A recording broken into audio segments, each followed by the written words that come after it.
What a terrible day for the UK.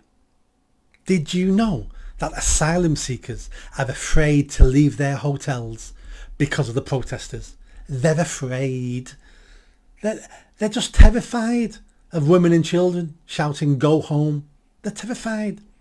They managed to cross a couple of continents, by the way, and a dozen countries, and sail a little boat across the English Channel and get here. They weren't afraid of any of that. But a couple of women and children shouting "Go home" scares them. Why does it scare them? Well, they're looking at them going, "Oh God, I'd like to rape you too. Oh, now I can't leave the hotel. How am I going to rape you if I can't leave the hotel?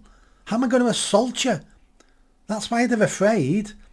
They're afraid their fun and games are coming to an end. That's why they're afraid.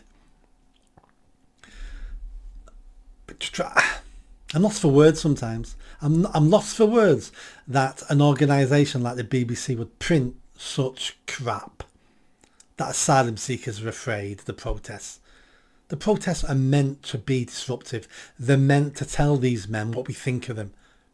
And what we think of them is, go home, you're not wanted, you've never been wanted, you're not welcome, we don't want you here, we think you're all pedos and criminals and third world scum. That's what we think. And they're bang on, aren't they? And we need to tell them what we think, because all they ever hear is from the NGOs, the charities and online going, "Refugees, welcome here." So they think, these idiots actually want me.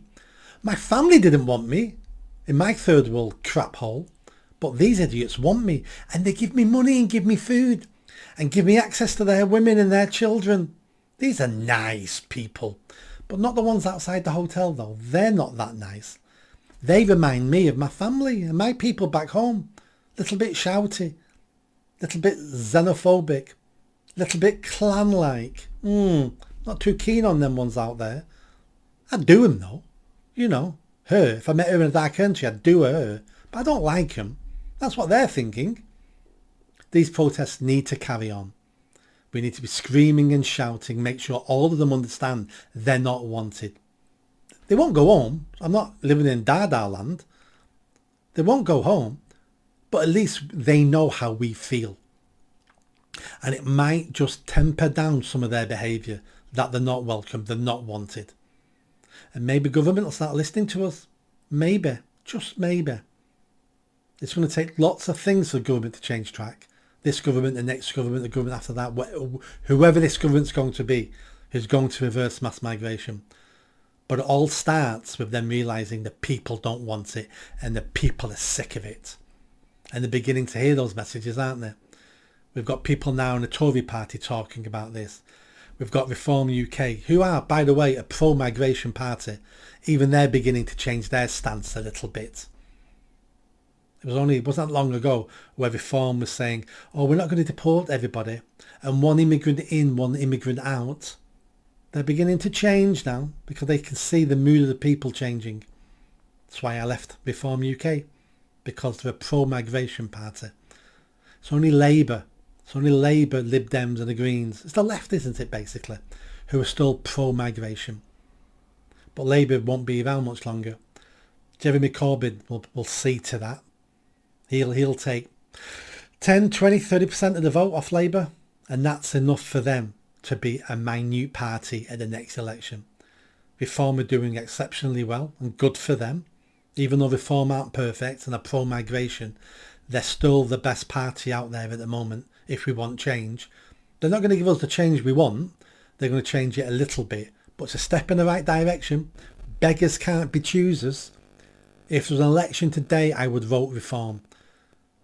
Let's see how Advance UK get along, but at this moment in time, Reform are better than anybody else available, but they're far from perfect. So I want Reform to be a stepping stone to something better. That's why I would vote for them. Tough times coming, and I want tougher times for asylum seekers, migrants, refugees and people on work visas. It's less than 1% of people come here illegally, but it's 0.5% or something. Most people come here legally, 1 million work visas a year. And then let's not forget the favours we do, Let's bring in a couple of 100,000 Afghans and we know some of them are Taliban. Yeah, that makes sense, doesn't it? It's as if we're short of people. It's as if we've built enough houses and we go, do you know what we're going to do with these spare houses? Let's import people. We've opened a drawer at the Home Office and found 4 million visas. We might as well just give them away. The answer is no more immigration. No more. Zero. I want mass deportations and I want zero immigration. I don't care if you're the world's greatest surgeon and you want to come here. The answer is no. Stay in your own country and make your country a better place. Use your skills to improve your country. Because I don't want to steal anyone from around the world anymore now and bring them here because it's so-called beneficial to us. Because every one brain surgeon we get 1 million migrants on benefits. Doesn't work. So I say no more. No more immigration. No more asylum seekers. No more refugees. No more. None. And we'll soon become a better country. See you soon.